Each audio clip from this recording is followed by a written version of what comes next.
होली भारत के सबसे पुराने पर्वों में से एक है। इसके विषय में इतिहास, पुराण व साहित्य में अनेक कथाएं मिलती हैं। हर कथा में एक समानता है कि असत्य पर सत्य की विजय और दुराचार पर सदाचार की विजय को उत्सव मनाने की बात कही गई है। तो चलिए बारी बारी से हम उन सभी कथाओं को सुनते हैं। राधा और कृष्ण की कथा। होली का त्यौहार राधा और कृष्ण की पावन प्रेम कहानी से भी जुड़ा हुआ है। बसंत के सुंदर मौसम में एक दूसरे पर रंग डालना उनकी लीला का एक अंग ही माना गया है। मथुरा और वृंदावन की होली राधा और कृष्ण के इसी रंग में डूबा हुआ होता है। बरसाने और नंदगांव की लठमार होली तो प्रसिद्ध है ही, देश विदेश में श्री कृष्ण के अन्य स्थलों पर भी होली की परंपरा है।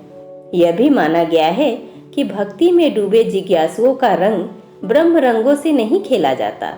रंग खेला जाता है भगवान नाम का। रंग खेला जाता है सद्भावना बढ़ाने के लिए। रंग होता है प्रेम का। रंग होता है भाव का, भक्ति का, विश्वास का। होली उत्सव पर होली जलाई जाती है अहंकार की, अहम की, बैर द्वेष की, ईर्ष्या मत्सर की, संशय की, और पाया जाता है विशुद्ध प्रेम अपने आराध्य का। पाई जाती है कृपा अपने ठाकुर की। होली से जुड़ा दूसरी कहानी है शिव पार्वती और कामदेव की कथा। शिव और पार्वती से संबंधित एक कथा के अनुसार हिमालय पुत्री पार्वती चाहती थी कि उनका विवाह भगवान शिव से हो, पर शिवजी अपनी तपस्या में लीन थे। कामदेव पार्वती की सहायता को आए। उन्होंने पुष्पबाण चलाया और भगवान शिव की तपस्या भंग हो गई। शिवजी को बड़ा क्रोध आया और उन्होंने अपनी तीसरी आंख खोल दी। उनके क्रोध की ज्वाला में कामदेव का शरीर भस्म हो गया। फिर शिवजी ने पार्वती को देखा।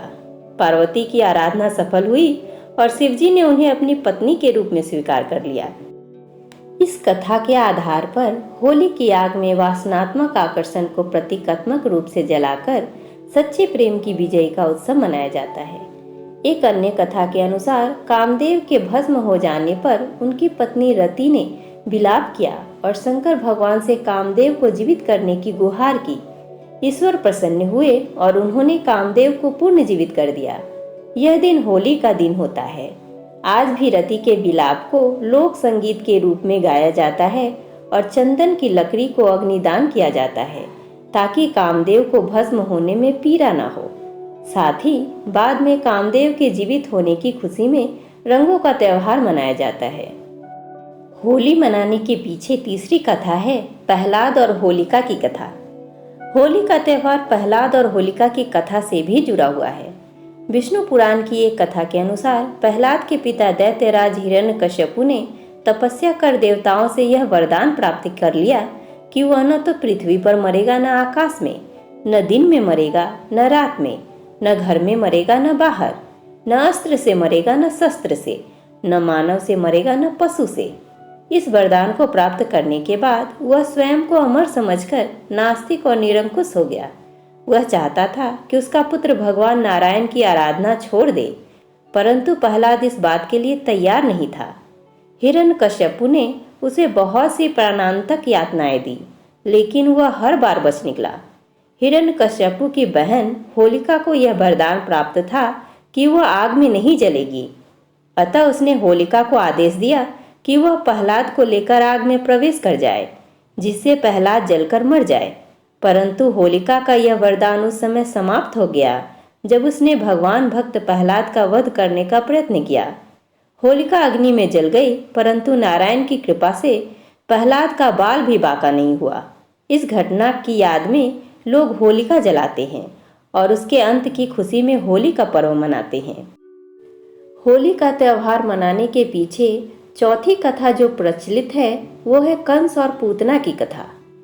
कंस ने मथुरा के राजा वासुदेव से उसका राज्य छीनकर अपने अधीन कर लिया। स्वयं शासक बनकर अत्याचार करने लगा। एक भविष्यवाणी द्वारा उसे पता चला कि वासुदेव और देवकी का 8वां पुत्र उसके विनाश का कारण होगा। यह जानकर कंस व्याकुल हो उठा और उसने वासुदेव तथा देवकी को कारागार में डाल दिया। कारागार में जन्म लेने वाले देवकी के 7 पुत्रों को कंस ने मौत के घाट उतार दिए। 8वें पुत्र के रूप में कृष्ण का जन्म हुआ और उनके प्रताप से कारागार के द्वार खुल गए। वासुदेव रातों रात कृष्ण को गोकुल में नंद और यशोदा के घर पर रखकर उनकी नवजात कन्या को अपने साथ लेते आए। कंस ने जब इस कन्या को मारना चाहा तो वो अदृश्य हो गई और आकाशवाणी हुई कि कंस को मारने वाला तो गोकुल में जन्म ले चुका है। कंस यह सुनकर डर गया और उसने उस दिन गोकुल में जन्म लेने वाले हर शिशु की हत्या कर देने की योजना बनाई। इसके लिए उसने अपने अधीन काम करने वाली पूतना नामक राक्षसी का सहारा लिया। वह सुंदर रूप बना सकती थी और महिलाओं में आसानी से घुल मिल जाती थी। उसका कार्य स्तनपान के बहाने शिशुओं को विषपान कराना था। अनेक शिशु उसका शिकार हुए, लेकिन कृष्ण उनकी सच्चाई को समझ गए और उन्होंने पूतना का वध कर दिया। यह फागुन पूर्णिमा का दिन था, अतः पूतना वध की खुशी में होली मनाई जाने लगी। होली का त्यौहार मनाने के पीछे पांचवी और आखिरी कहानी जो प्रचलित है वो है राक्षसी ढूंढी की कथा। राजा पृथु के समय में ढूंढी नामक एक कुटिल राक्षसी थी। वह अबोध बालकों को खा जाती थी। अनेक प्रकार के जप तप से उसने बहुत से देवताओं को प्रसन्न करके उनसे वरदान प्राप्त कर लिया। उसे कोई भी देवता, मानव अस्त्र या शस्त्र नहीं मार सकेगा, न ही उस पर सर्दी, गर्मी और वर्षा का कोई असर होगा। इस वरदान के कारण उसका अत्याचार बढ़ गया, क्योंकि उसको मारना असंभव था। लेकिन शिव जी के एक शाप के कारण बच्चों की शरारतों से वह मुक्त नहीं थी। राजा पृथु ने ढूंढी के अत्याचारों से तंग आकर राज पुरोहितों से उससे छुटकारा पाने का उपाय पूछा।